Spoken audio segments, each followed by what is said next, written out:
Welcome to IGH Going Rogue. Today is Monday, March the 10th.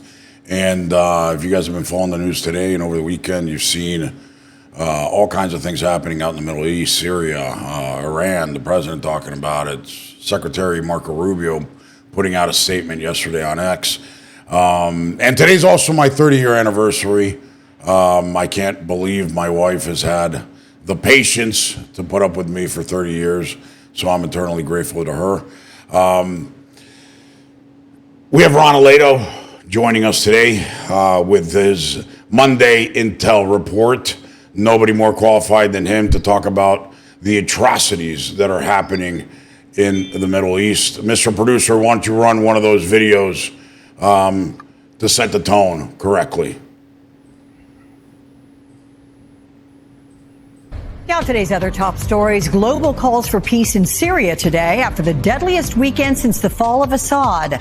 More than 1,000 people have been killed in clashes between forces and supporters of the country's new government. All right.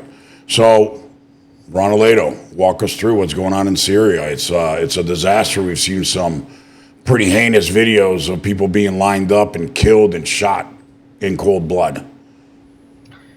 Listen, I just want to remind everyone here the situation we had like 15 years ago, maybe 14 years ago, 13 years ago, when the United States, I'm talking about 2012, 2013, 2014, when ISIS, the Islamic State, was very, very powerful, both in Syria and Iraq, in northern Iraq.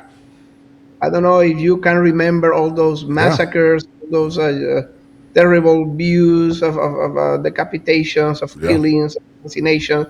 Those were terrible. Now, let me tell you what the policy of the Obama administration was at that time.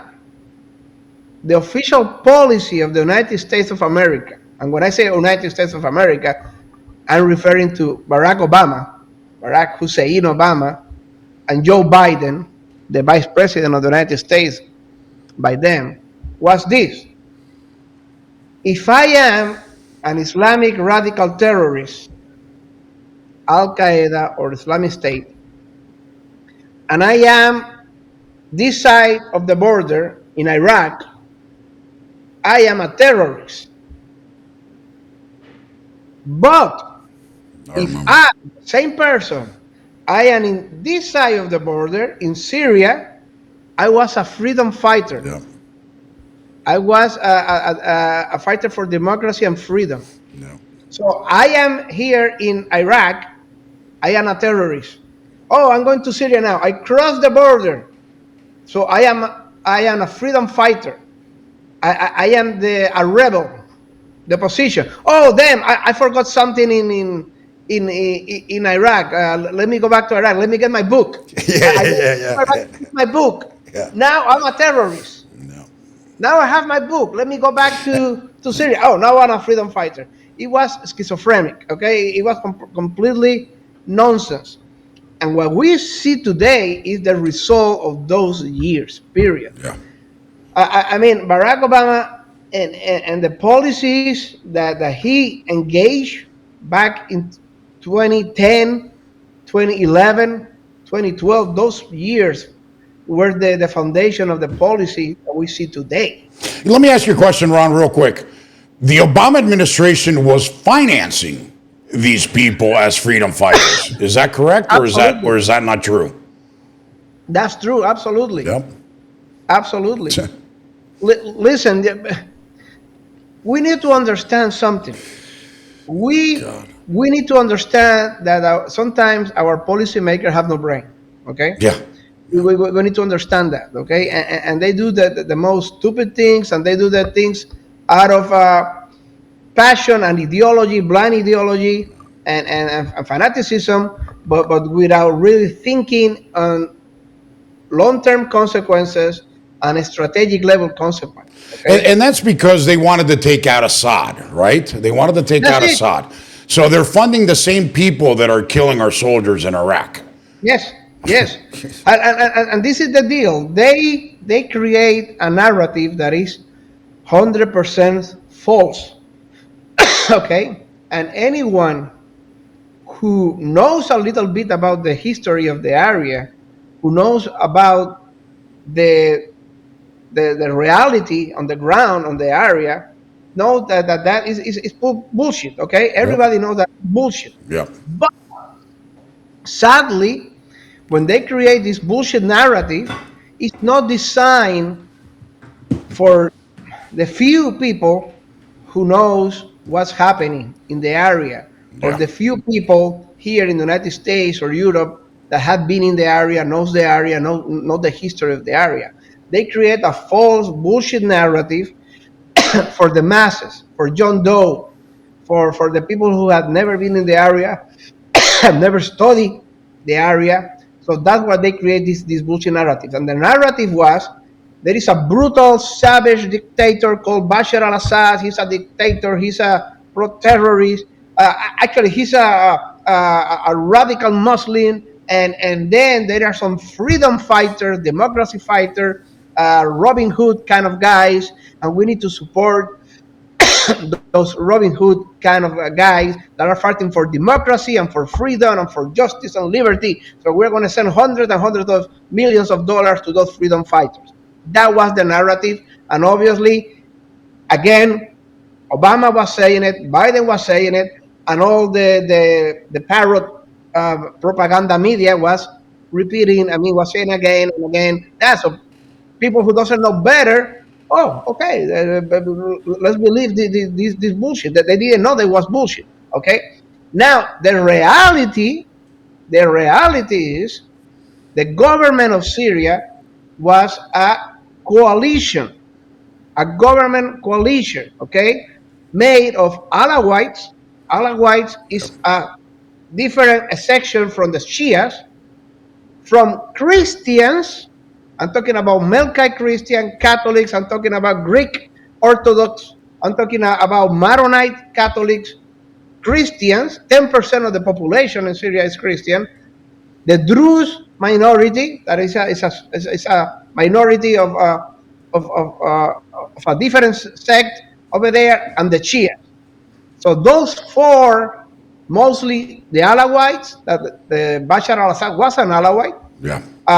The Christians, very strong position, the Druze and the Shia. That was the coalition. And they were trying to keep a hold of the big Sunni population that were very, very, very much pro-Al-Qaeda, pro-Islamic State, jihadists. That they were completely intolerant with religions and with all minorities.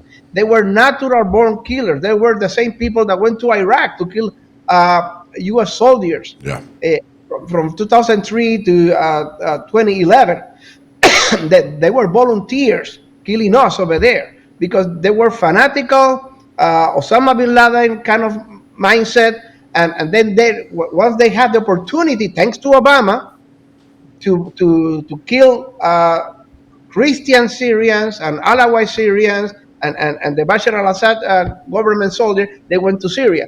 And then Obama began to send millions and millions, and the CIA, there are open sources about this, the CIA helping. Tulsi Gabbard, today's National Director of Intelligence, she announced that years ago. Yeah, yeah. And there are a lot of reports and news that say that the CIA was helping these terrorists because they were portraying themselves, oh, we're freedom fighters. We want democracy and elections every 5 years, and women's rights, and elections, and a Congress, and democracy. Bullshit. As soon as they get the money, as soon as they get the weapons, they remove the mask, yeah. And Allah Akbar, and let's going to kill everybody who is not a Sunni jihadist, a Salafist. That's it. That is insane. And I know that's why you like Tulsi so much, because she was calling a lot of this bullshit out a long time ago. You've done a couple tours out there. Why don't you tell us a little bit about it? How many tours? Where'd you go? Afghanistan, Iraq? I don't know. I did 4 tours in Afghanistan, one in Iraq, and obviously I have been traveling through the area, Kuwait, Qatar, uh, Dubai, several times, many times. And I have talked to the people in the area. Part of my jobs in Iraq was to send some people to Syria when I was over there. I understand the area very well, and I have been studying when I was active duty in the army. Also, ever since 2000s, the early 2000s, that was one of my areas of specialty. Listen, the deal is the government of Syria was secularist. They were under the Ba'ath Party, that is called the Arab nationalistic socialism. But that sounds very ugly here. But in the Arab world, that sounds actually very positive because they are not in this Marxist communist kind of socialism. It's a nationalistic way of government, centralized government, but very secular. They did not support any kind of religious extremism over there. To the contrary, they were trying to build coalitions of the different minorities, non-extremist minorities, like the Christians, like the Alawite, like the Druze, like the Shias. And they were trying to be a very open government. And Bashar al-Assad himself, he was not involved in politics. He was in London. He was an eye doctor. He studied in London, in England. He wants to make a medical career, studying, very Western. His wife, a Western woman, London, British origin, he was over there. But his bigger brother, his elder brother, died in a car accident. And then his father was dead. His elder brother, who was supposed to have the government die in this car crash, and then he's called by the Alawite minority and the Christian minority, we want you to become the president. So he reluctantly abandoned his medical career and studies in London, in England, and goes over there and formed this government. And it was working very well until Barack Hussein Obama decides to destroy him. And remember, this is the time of the so-called Arab Spring. The Arab Spring, yeah. It was bullshit, okay? Absolute bullshit. But Barack Obama wants to destroy him at all costs, period. That's it. And remember, the United States had an embassy over there in Syria. We have diplomatic relationship for him for years and years. His father sent a coalition with George Bush the first. He sent a coalition, an army to liberate Iraq in the First World War in 1991. He was working with the United States. We have a working relationship. We have diplomatic relationship. But Barack Obama did not like that. He wanted to destroy Bashar al-Assad, and then he began to send weapons to these savages that were depicting themselves as democratic fighters, freedom fighters. But still, Russia came to save Bashar al-Assad and to save Christians, because at that time, 2014, 2015, they were massacring a lot of people. And I don't know if you want to show some of the video, but they were doing crucifixion. They were doing mass killing. They were doing a genocide, mass execution. And then Russia came, no, let's go and stop this. And Putin sent the Air Force over there, the Russian Air Force, and saved the government of Bashar al-Assad. But that did not stop, obviously, Biden. Biden came back to power in 2020, and he was also obsessed. Like he was as vice president of Barack Obama. Now he continued with the policies of Barack Obama, and he wanted to destroy him. So what he did, he worked out a deal with Turkey. And then, obviously, most likely, Biden gave hundreds of millions of dollars to Turkey, who is a nationalistic, Sunni, religious government, contrary to Bashar al-Assad. And he trained for years these so-called rebels, ex-Al-Qaeda. The ex-Al-Qaeda, nothing, they are still Al-Qaeda. And then he trained them, he gave them weapons, artillery, everything, and then he launched a surprise attack a few months ago, and they do a blitzkrieg, and they take the country. Bashar al-Assad have to run away and escape the country. And he's in Russia, right? He's exiled in Russia. He's in Russia right now. Yeah. Then the leader, there was a 10 million bounty the United States government placed a $10 million bounty for this Al Qaeda terrorist with American blood on his hand. But because now he's the new leader of the government and he did what Biden wanted to do, was remove Bashar al-Assad to hurt Russia, among other things. Now the United States Biden removed the $10 million bounty and removed him from the terrorist list. Okay, that was a man who have killed I don't know how many hundreds and thousands of people. And then the guy goes to Damascus and he dresses and he make up like Zelensky. You have to see the pictures. It's amazing. With the same beard, the same jacket. I am Zelensky part 2. It was laughable. You can laugh. The guy was dressed as Zelensky, like in a custom party. Okay, I'm Zelensky part 2. Somebody told him, "Listen, stop! Everybody's laughing at you because you're obviously looking exactly like Zelensky with the same sweater, with the same shoes. Stop it!" That's amazing. So he dropped the Zelensky outfit, and now he wears a jacket some way somehow, and people try to recognize him as the legitimate government of Syria, and now he promised that he's not a radical anymore. BS. He can, because the press is there and because the media is there, he can control a little bit his followers in Damascus, in the capital city. Yeah. But there are many areas of the country he doesn't control. And we have some videos. We have some videos of that, right? He cannot have the same power over his followers that are Al Qaeda, that are Islamic State, that are radical Muslims. And these guys in the countryside are doing the massacres and the genocide that we saw this weekend. They are killing Christians. They are killing all the Alawite minorities. They are killing Druze. They are killing Shia. So they are doing massacres. There are over 1,000 killed, and you can see the videos how brutal, how savage these guys are. They are just killing everyone. Mr. Producer, I think you have some videos. If you want to tee them up for Ronnie, let's go.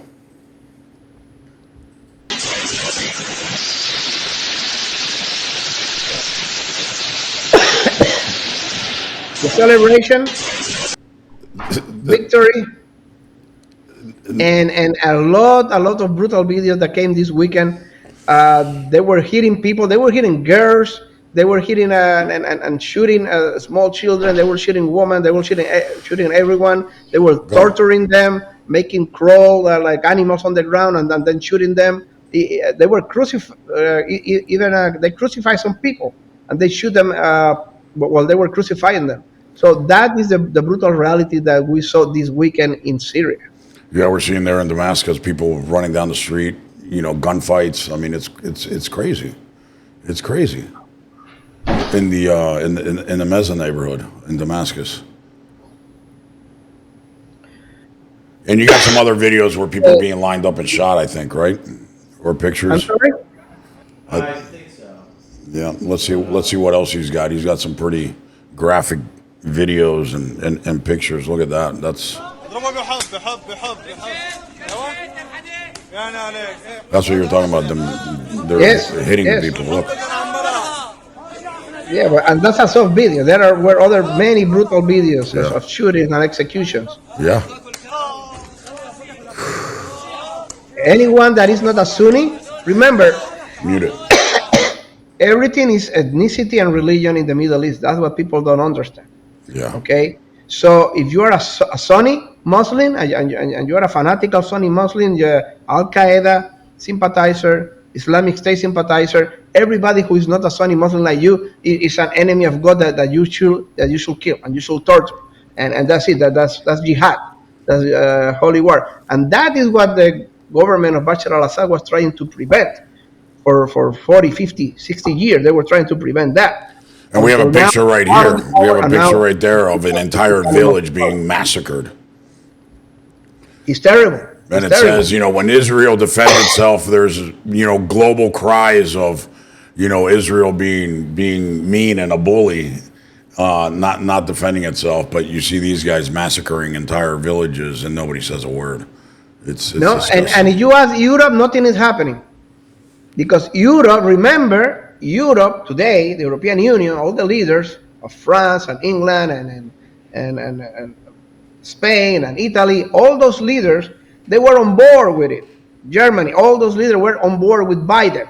Okay, so they are still supporting this guy. They're still, they're democratic freedom fighters. They're the rebels. Okay, nobody dares to condemn them. Nobody dares to point the finger at them. The only one who is pointing the finger at them is the United States right now under Trump. Yeah. Okay, and Marco Rubio says something very powerful, and Elon Musk is tweeting against that. And I'm waiting to see what else does Trump says and what else does Trump do about this.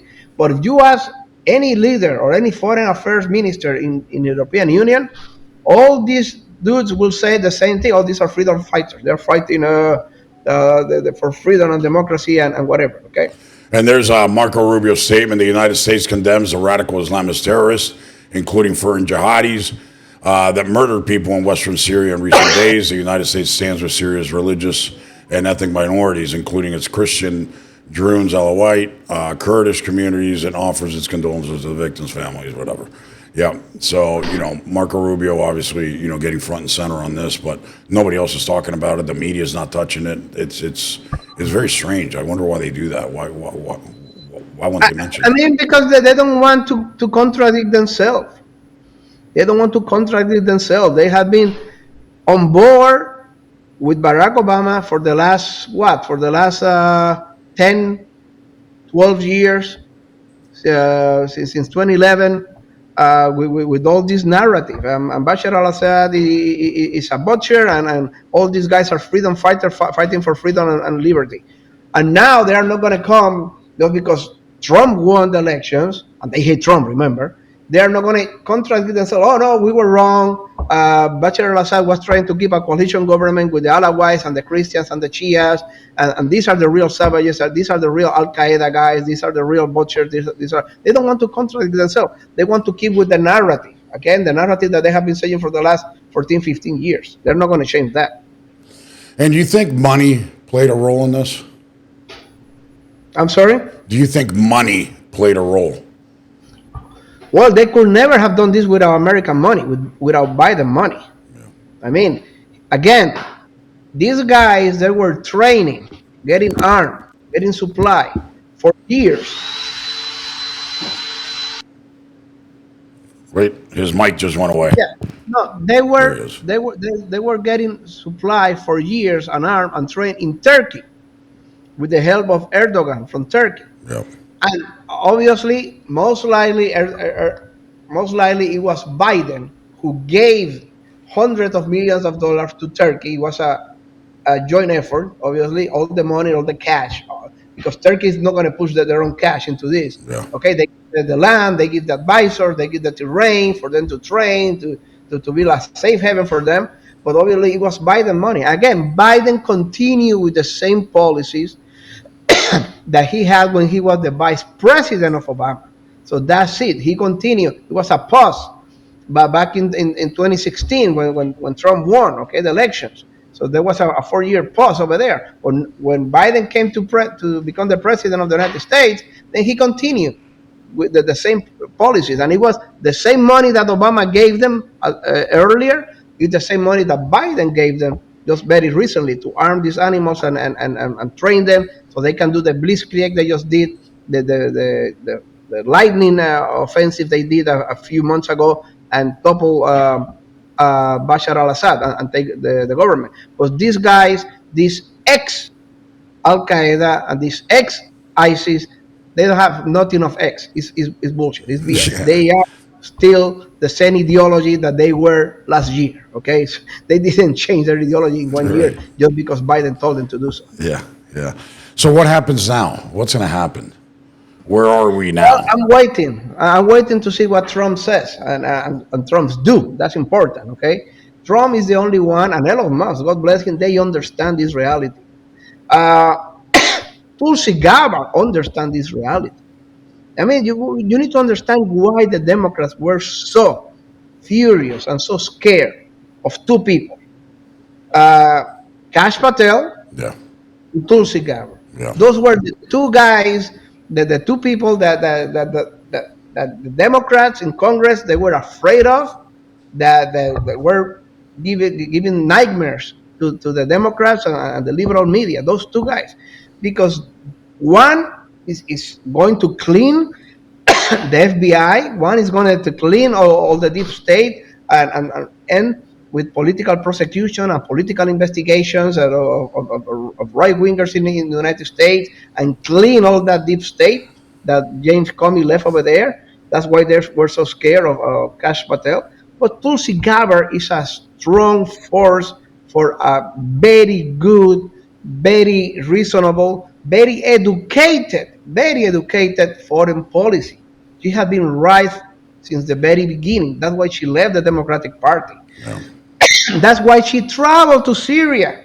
She traveled to Syria as a congresswoman to try to negotiate with Bashar al-Assad, to try to get into an understanding before Barack Obama declared total war against him. And that's why they hate her so much. And Tulsi Gabbard, an extraordinary woman, lieutenant colonel in the U.S. Army Reserve, a powerful, beautiful, intelligent woman, amazing woman, the Democrats in Congress fear her because she has been right from the very beginning about Russia, about Syria, and she has a very educated, very smart foreign policy, and she denounced this. So let's see now. I'm waiting to see how Vance, Kash Patel, Tulsi Gabbard influence Trump in the right direction, and I'm waiting to see what Trump is going to do about these savages. Yeah, we saw some videos that we can't put up where there were people lined up and these animals were shooting them in cold blood and blowing out their head, blowing out their brains, live on video, and it's horrific. It's horrific, and I can't imagine that that Trump won't do anything. You know, at the same time, let's wait. At the same time, he's not something very strong. Remember, we have some troops over there, and we have some troops in Iraq, and we have our Navy in the area, and the Navy can act anywhere in the theater. Okay, yeah. We want anything we want in the theater with our Navy assets over there. Okay, with the fleet. So I'm waiting to see what Trump does, but I really hope that he does something very soon. Yeah, I mean, maybe drop a couple bombs or something, right? Throw some tomahawks or something, but I don't think we would get into a full-scale war because Trump does not want war with anybody. I mean, it's not about war because remember we don't have the troops to actually do a land war, to actually occupy Syria or occupy Damascus. That will be a major effort, okay? Yeah. And nobody wants to become go involved into that mess. Yeah. That's a difficult mess of remember what happened in 2003, 2004 in Iraq. Yeah. No, nobody wants that, and nobody wants to send 100,000, 150,000 soldiers over there on occupation.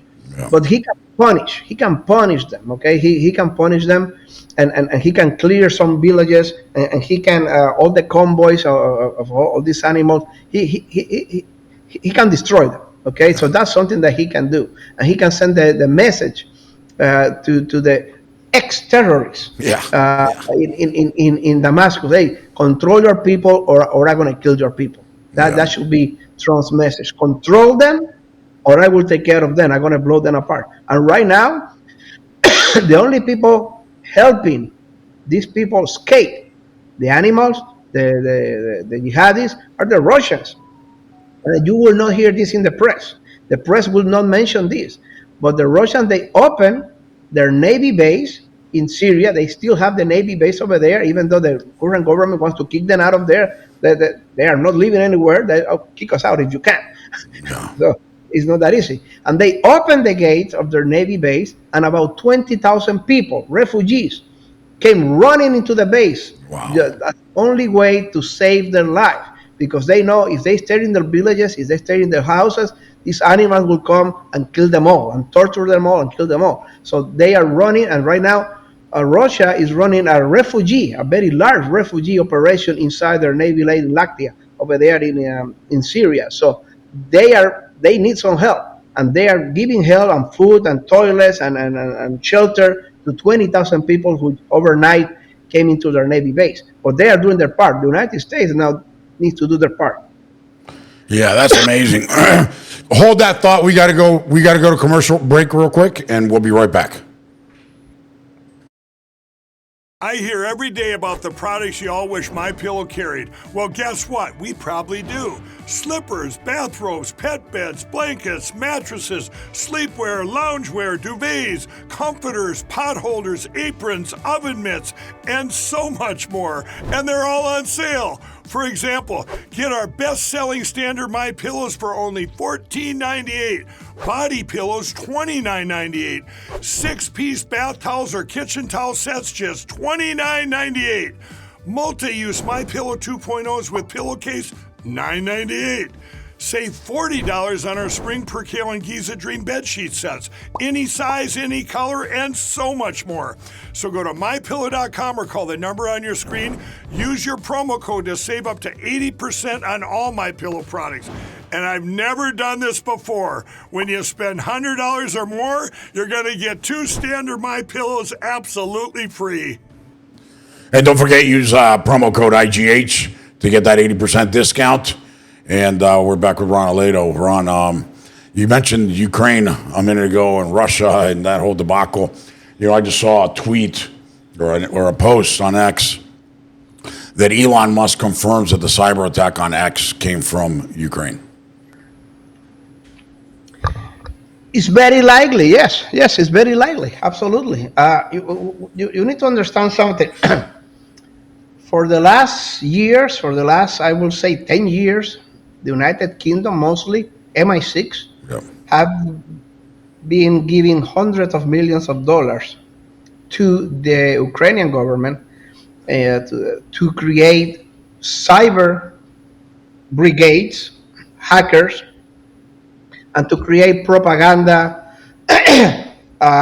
troll army of trolls that they work 24/7 in X. They work 24/7 in Facebook, in Instagram, just to deliver the propaganda with the help of the MI6, the help of the British intelligence. Yeah. They gave hundreds of millions of dollars, and they hire thousands of young people that speak many languages, okay, all major European languages, Spanish, Italian, French, German, obviously English, and that people have a full-time job thanks to the British intelligence, thanks to the United Kingdom. They have a full-time job today of just putting propaganda, of just hacking accounts, of just doing cyber attacks. And because Elon Musk, remember this, guys, remember this, Elon Musk, since many years now, have demonstrated that he have a very clear vision of what's going on in Ukraine and Russia, together with Vice President J.D. Vance, together with Tucker Carlson, together with Tulsi Gabbard. They all have the same vision, the same clarity of mind, together with Josh Andrew Napolitano, formerly from Fox News, a great guy, amazing, smart guy. They all have the same clear vision of what really is going on in Russia and Ukraine, not the propaganda BS that all the liberal media BS is trying to brainwash us with. So because of that, these troll armies and these cyber attack, hacker attacks, most likely will try to attack Elon Musk, because they know where the position of Elon Musk. They know that he's have a very good, smart, intelligent, educated position on that, on the Russia-Ukraine war, and they will try to attack in any way they can. So it's very, very possible, very likely, and I don't doubt Elon Musk's word for a second. Yeah, no, I agree with that. Mr. Producer, I just sent you a couple of posts on X on Syria. The second one also has a video embedded. If you can pull those up so Ronnie can walk us through these.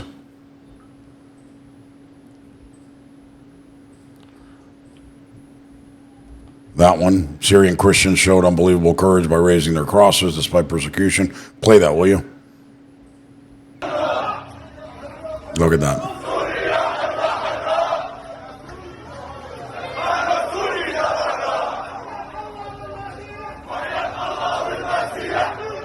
Yes. I mean, again, 10% of the population of Syria is historically, for thousands of years, Christian. I mean, they are the original Christians. I mean, These are the original Christians in Lebanon, in Syria. That was part of the whole Holy Land area, and these are the same. I mean, many of them, the Maronites, for example, the Maronites, they do their masses in Aramaic, in the language that Christ spoke. Yeah. Okay, these are members of the Melkite church, these members of the Greek Orthodox church. These people have been there for 2,000 years. Yeah. They have been unstoppable since the time of Christ, okay, in the area. And this government, the Bashar al-Assad government, was a coalition government of Alawites and Christians and Shias and Druze. And these people now they are fighting for their life. And they're trying to, hey, listen, we're being attacked, we're being massacred for this democratic government, democratic my ass, that was the Biden place over there just a couple of months ago. And go to the next one. It says Syrian government and SDF commander Mazloum Abdi strike deal to merge Kurdish region in Damascus. Right, and if you go below, there's a video, a 15-second video. That one. Click on that. There's all the gunfire. Look at all that gunfire that's going around. I mean, that's crazy, man. You need to understand that Syria, that this guy doesn't really govern all of Syria. Syria is still breaking down in several parts. There are this government of Syria that is a radical Islamic Sunni government. There are Kurds areas in the north that are fighting against them and against Turkey. There are some Kurds that are now trying to make an understanding with the government. There are regions that are nominally only in theory, but there are pockets of jihadis that doesn't go with anyone, and they are independent. Okay, and they are the Alawites and the Christian areas that are trying to de facto separate because they are being killed by them and trying to defend themselves. So what we have here is a very complicated puzzle of different factions fighting each other, trying to survive. So and also we have an occupied area of rebels that Turkey is directly supporting, and we have an occupied area that the United States governs, that the United States has over there in Syria, a small pocket, okay? So it's a very complicated puzzle of different factions fighting each other, trying to survive against each other. So it's not a unified government. That people have to understand that.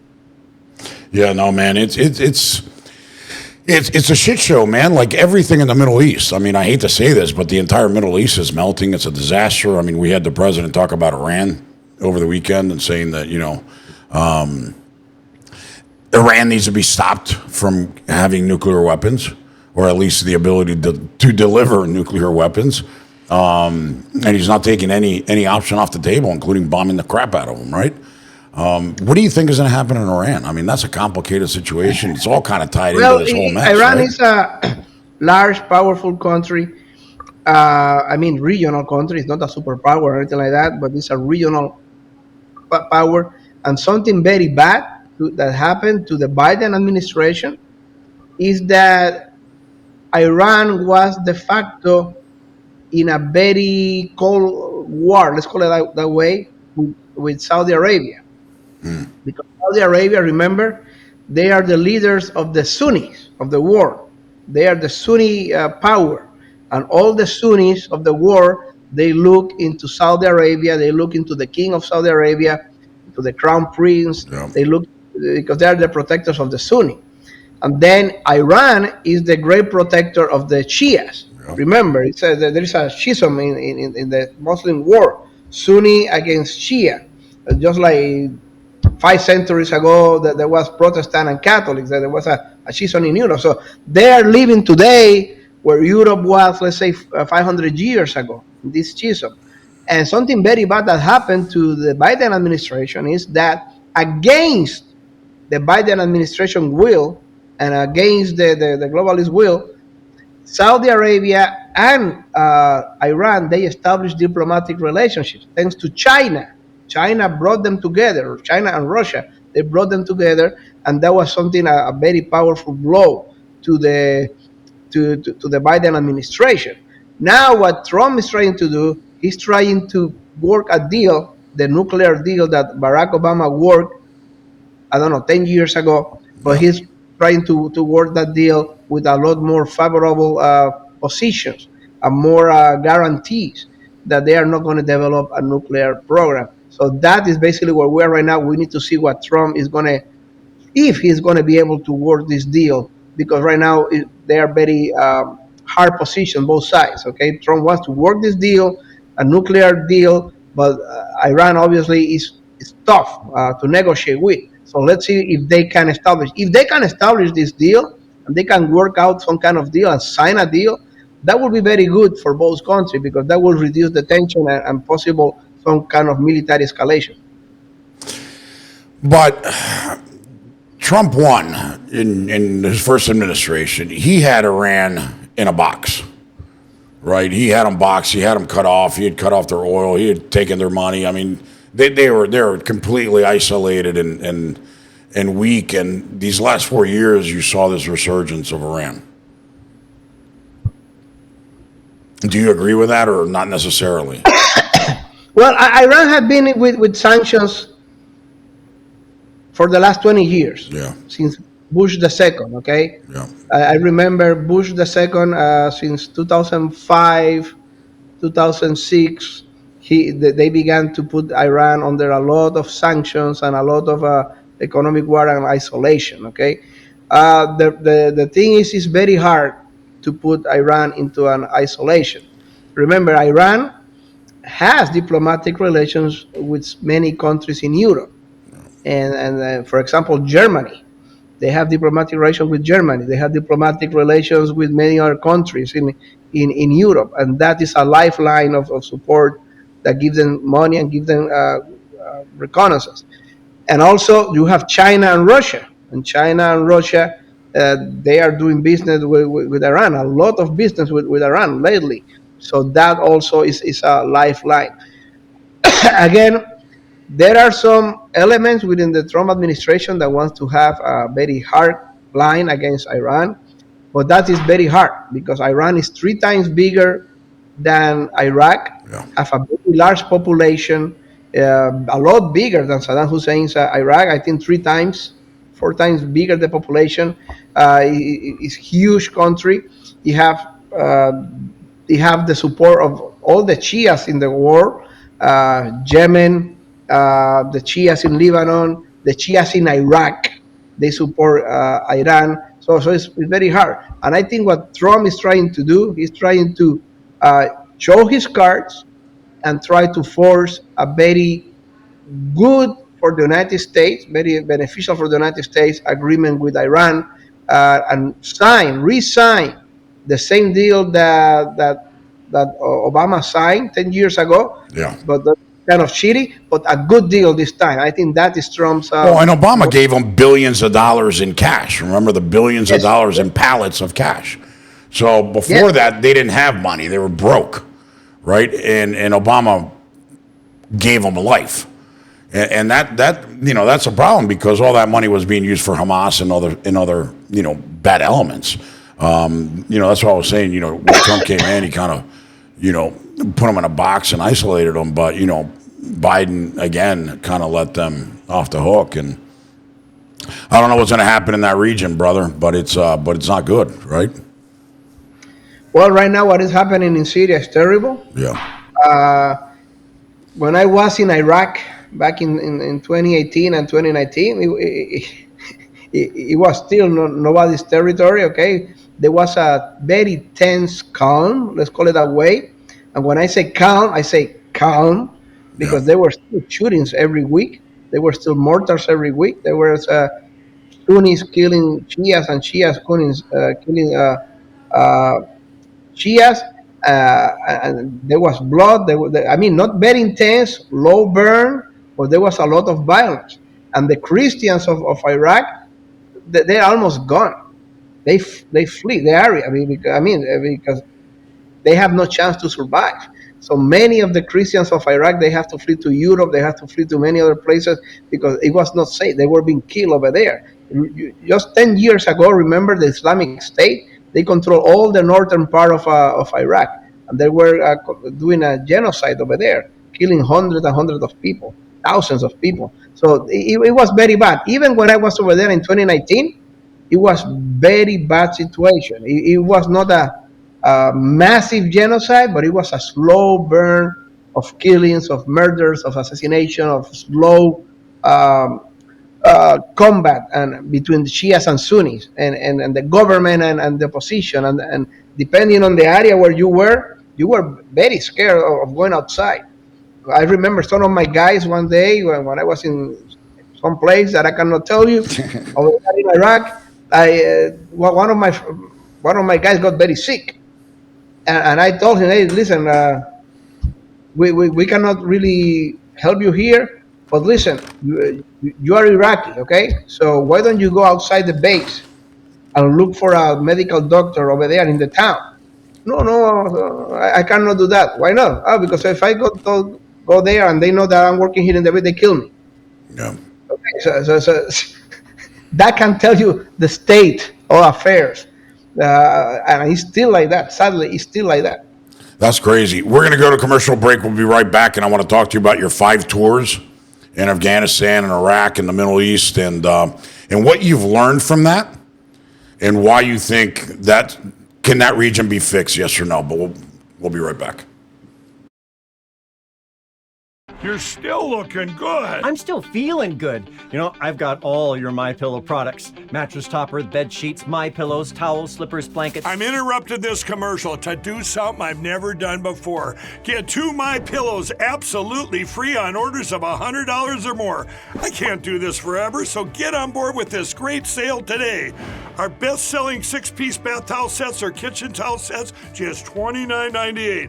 Our famous standard MyPillows only $14.98. Queens $18.98. King size only $1 more. Body pillows $29.98. Multi-use MyPillow 2.0s with pillowcase $9.98. Save $40 on our Spring Percale and Giza Dream bed sheet sets.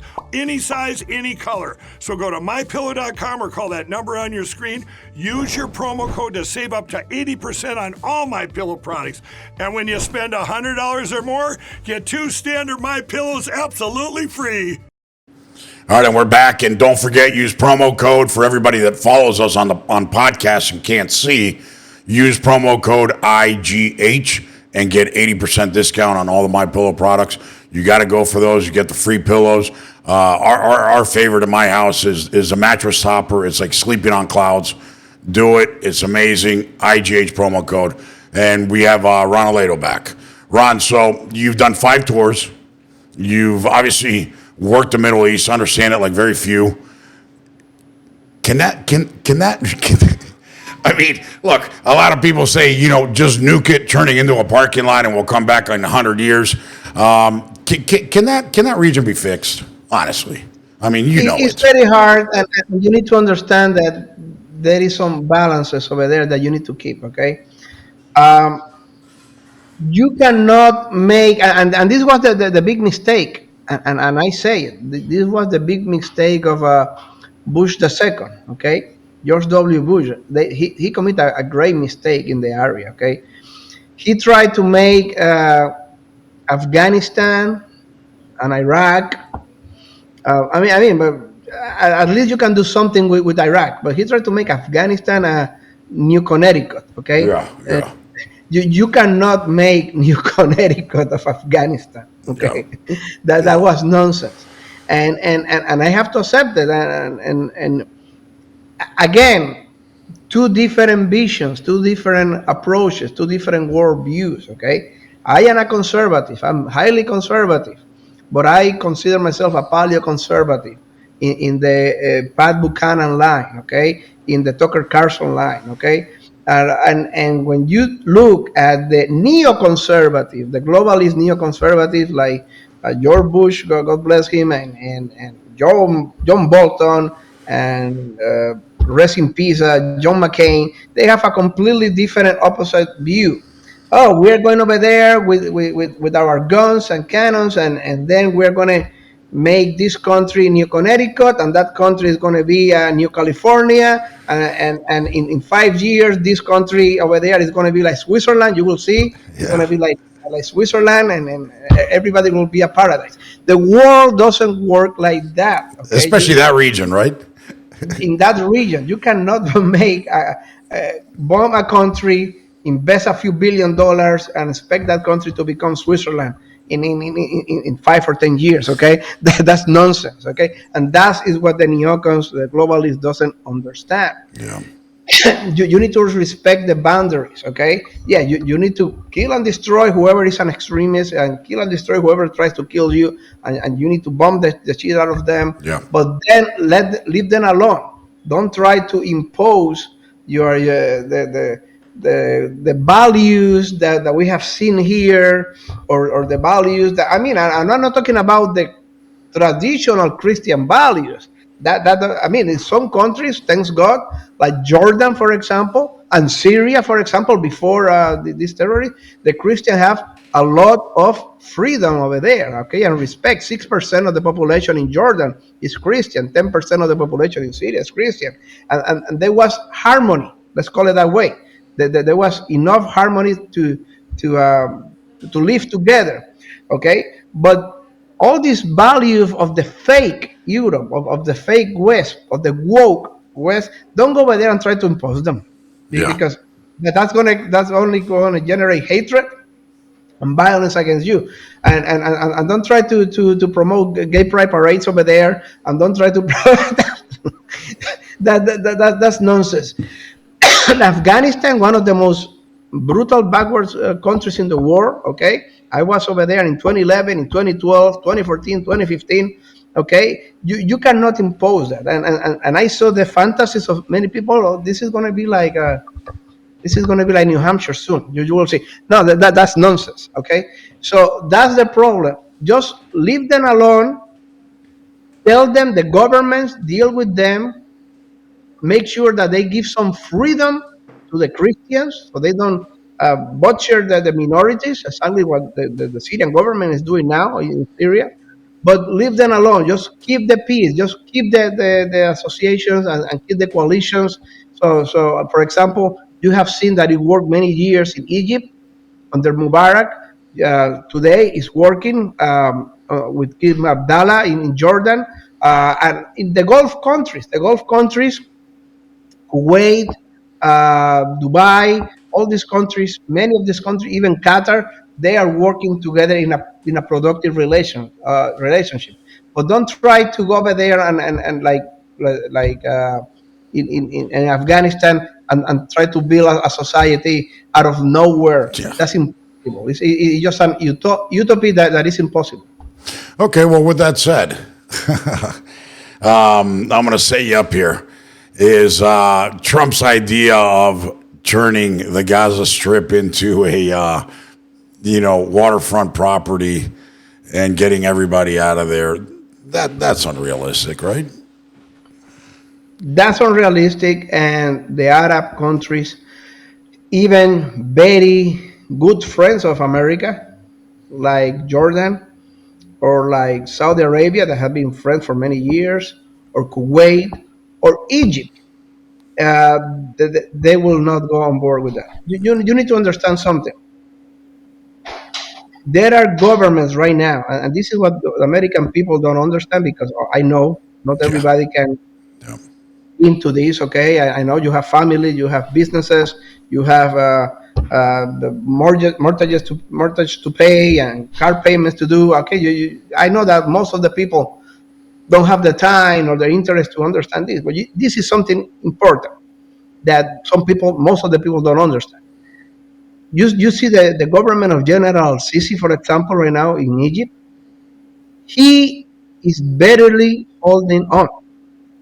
He has a very large, big, sunny, radical population, the Muslim Brotherhood. Okay, and he have been trying to fight that he for the last 10, 12 years, and Mubarak for the last 30 years before him. Okay, and they have been trying to hold them down, and it's a very hard situation. It's a very hard task to keep these people. And the people of Egypt are putting great pressure on Marshal al-Sisi to hey, go to weapons, um, defend the Palestinians, defend the Gaza.